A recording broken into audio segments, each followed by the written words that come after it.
भटकाओ न तुम, बुद्ध के धम्म से भटकाओ न तुम। बहुत बहुत धन्यवाद, आभार, जय भीम, नमो बुद्धाय, जय मूल्यवासी। अभी जाओगे नहीं? मुझे 8:30 बजे गाजियाबाद पहुंचना है। मेरा एक भाषण है छोटा सा, आप लोगों से मुलाकात हुई और बड़े भाई राज्यपाल गौतम साहब है, वो भी भाषण देंगे और भी कई सीनियर साथी हैं, भंडारी जी हैं, तब सभी लोग बोलेंगे। कोई बात नहीं।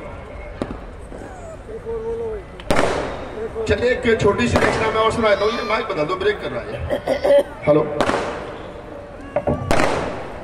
मैं 2 घंटे कविता सुनाने का काम रखता हूँ। मैं एकल काव्य पाठ करता हूँ तो 2-2.5 घंटे का पूरा शो करता हूँ फिर बाबा साहब पर। लेकिन एक छोटी सी रचना और मेरी बड़ी फेमस कविता हुई थी, वो सुना देता हूँ आपको।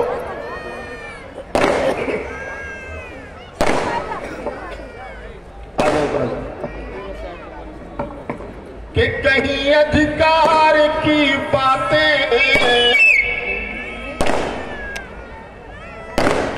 कि कहीं सत्कार की बातें।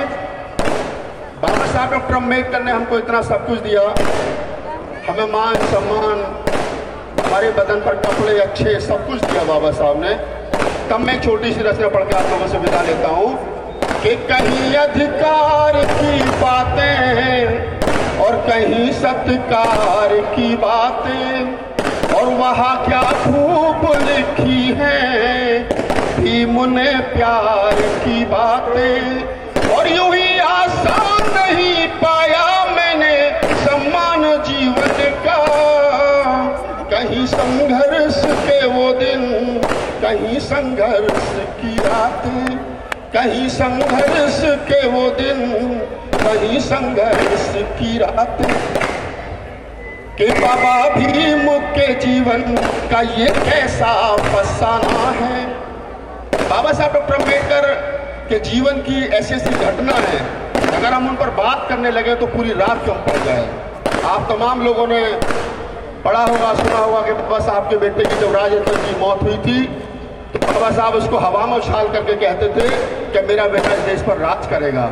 लेकिन जब राजरत्न की मौत हो गई तो माता रमाई ने रोते हुए कहा था कि अब तो राजरत्न की भी मौत हो गई, अब ये कौन सी जिद लगा रखी है, कौन सा मिशन है तुम्हारा।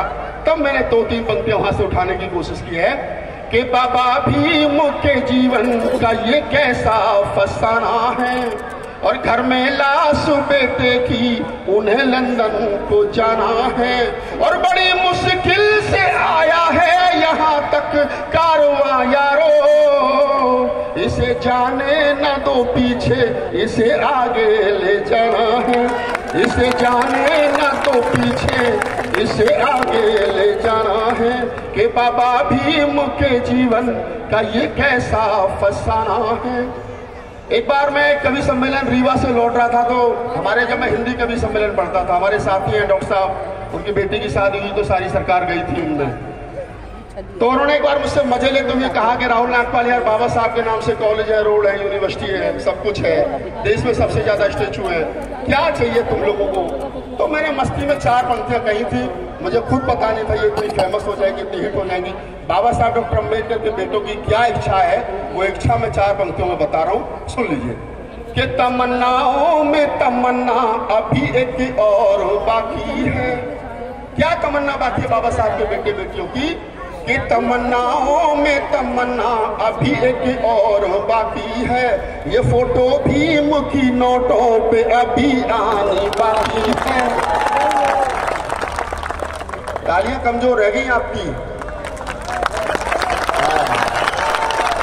अच्छा, मेरा तो कुछ नहीं है, ये मंत्री जी के सम्मान में बजा दो।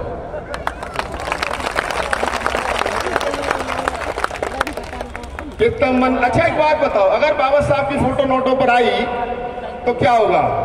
अभी जो रात के अंधेरे में मंत्री जो लोग बाबा साहब की मूर्ति की कोई उंगली तोड़ के चला जाता है, कोई चश्मा तोड़ के चला जाता है, फिर मैं कहूंगा बेटा वो नोटों में आग लगाओ, कितनों में लगाओगे? मैंने संसद भवन में पहली बार ये कविता पढ़ी 2017 में, थावरचंद गहलोत मिनिस्टर हुआ करते थे, मेरी पीठ थपथपाई उन्होंने, बोले राहुल नागपाल आपकी कविता मेरे बच्चे बहुत सुनते हैं। मैं कहा मोदी जी की वजह से झूठ बोले, आप भी सुनते हो, सच्चाई है, मुझे कौन नहीं सुनता। तो तब मैंने कहा था कि अगर ऐसा हुआ तो फिर क्या होगा।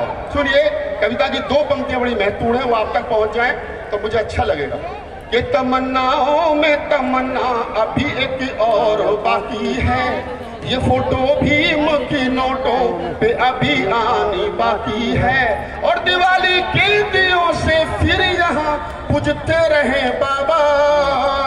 पूजेंगे ना? दीवानों भीम को देनी यही सौगात बाकी